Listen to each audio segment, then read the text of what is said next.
निर्धारित समय से लगभग 1 घंटा 10 मिनट लेट चल रहा हूं। मुझे बहुत जल्दी जाना था, लेकिन हमने कहा समझ भाई 2 बार गड़बड़ हो रही, इस बार नहीं होगी। किसी हालत में आना तो आपके माने में धन्यवाद देना चाहता हूँ अरविंद जी का भी, उनका भी समय मैंने लिया बोलने के लिए, और मैंने कहा मैं बोलूंगा ही 5-7 मिनट, लेकिन यशस्वी प्रधानमंत्री अभिनंदन करो श्रीमान नरेंद्र मोदी जी का, जिनके कारण से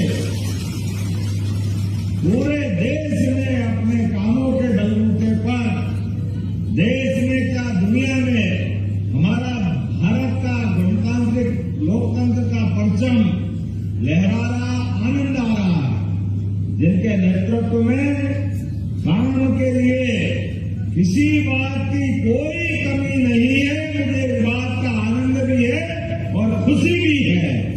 हमारे लिए परमात्मा की दया से वर्तमान का समय स्वामी विवेकानंद की इस भविष्यवाणी को सार्थक करता दिखाई दे रहा है। जब उन्होंने कहा था 21वीं शताब्दी भी भारत की होगी, मुझे आनंद आ रहा है इस बात का कि उनके कहे शब्दों के अनुसार आर्थिक रूप से भी हम लगातार सक्षम से सक्षम होते जा रहे हैं। भारत में 250 साल तक अंग्रेजों की यातना सही है। हमारा जंगल, हमारी जमीन, हमारे खजाने, क्या क्या नहीं लूटा अंग्रेजों ने, लेकिन यशस्वी प्रधानमंत्री के नेतृत्व में उस इंग्लैंड को भी पीछे छोड़ करके आर्थिक दृष्टि से आगे बढ़ने का हिम्मत दिखाई। आज बदलते दौर में यशस्वी प्रधानमंत्री के नेतृत्व में उनकी केंद्र सरकार और हमारी अपनी सरकार 1 साल पूरा हुआ, और 1 साल के अवसर पर हमने कहा है कि केवल एक राजधानी में कार्यक्रम करके हम अपने साल को मनाना नहीं चाहते।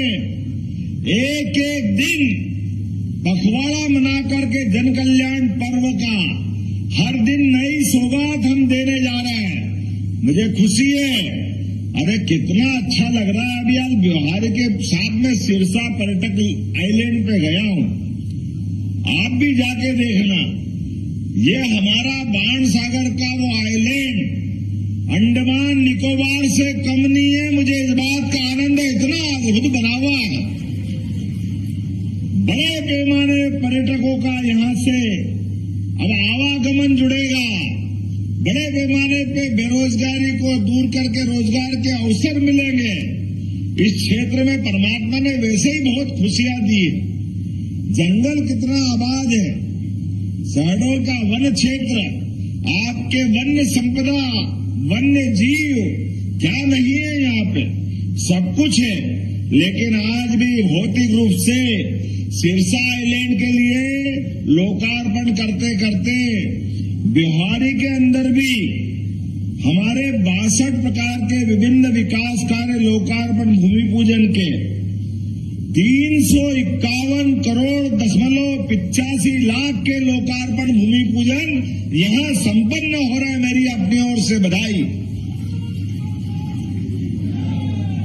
और जब हम अपने लोकार्पण भूमि पूजन की बात कर रहे हैं तो अपनी जन कल्याणकारी हितैषी नीतियों के लिए भी बात करना चाहूंगा। हमने गीता जयंती भी मनाने का धूमधाम से निर्णय किया। बोले गोपाल कृष्ण भगवान की।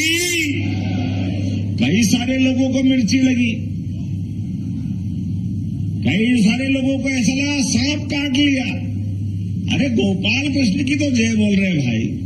पहले आपको राम पसंद नहीं थे, आपने राम जी के काम में अड़ंगे लगाए, हाई कोर्ट, सुप्रीम कोर्ट, पता नहीं क्या क्या किया।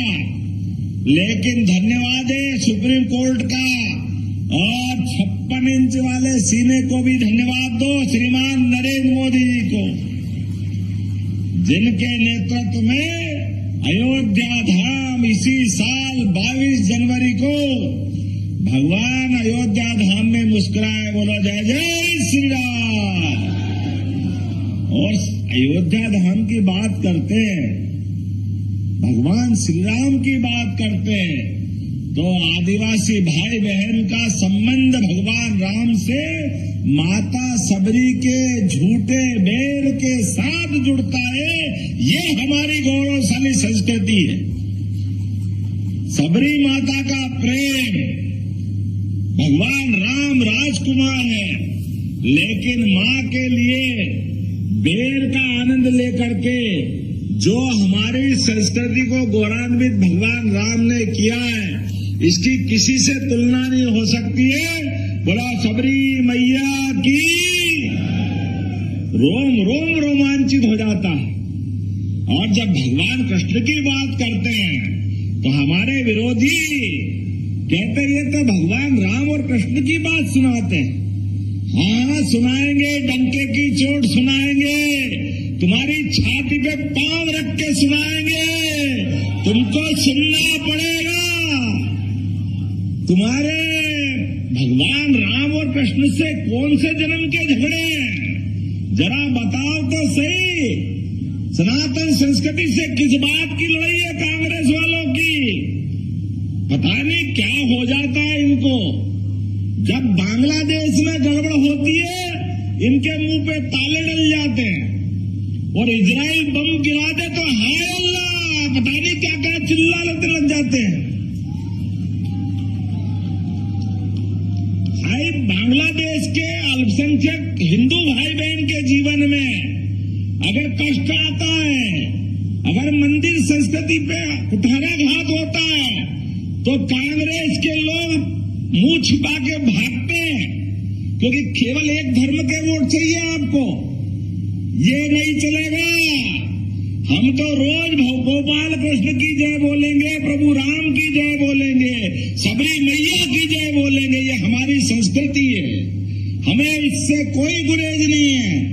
इसलिए काल के प्रवाह में, विकास के मामले में सबरी मैया के जमाने से, अरे भगवान ने अयोध्या छोड़ी तो चित्रकूट यही विंध्य का पूरा अंचल सबसे पहले अपनाया। हमें इस बात का आनंद है।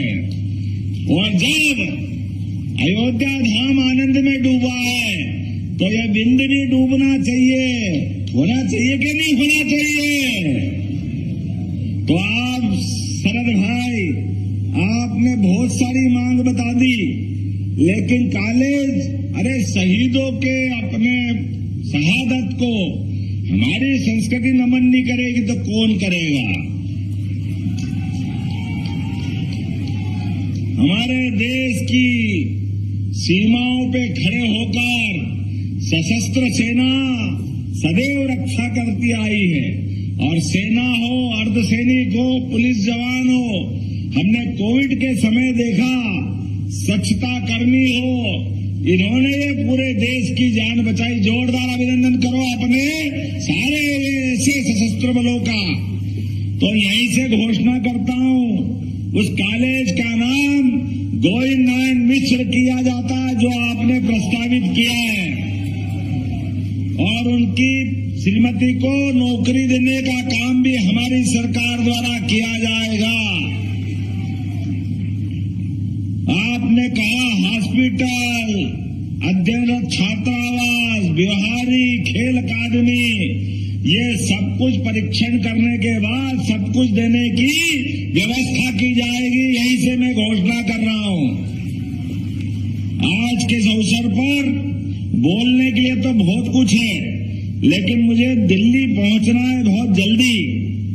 हमने अपने इस पखवाड़े में यशस्वी प्रधानमंत्री के नेतृत्व में जब बाणसागर डैम बना है, नर्मदा सागर के सारे नर्मदा नदी पे डैम बने, तो हमारी केन बेतवा, पार्वती, काली सिंह, चंबल, अरे ये जल तो अपना जल ही जीवन है। भगवान शिव ने अपनी जटा पे धारण करके जल की महत्ता बताई। गंगा माता को स्वर्ग से अवतरित करा करके अपने सिर पे धारण किया। हमारी सरकार ने भी प्रत्येक गरीब आदमी की जिंदगी में उन्नति प्रगति के लिए संकल्प लिया।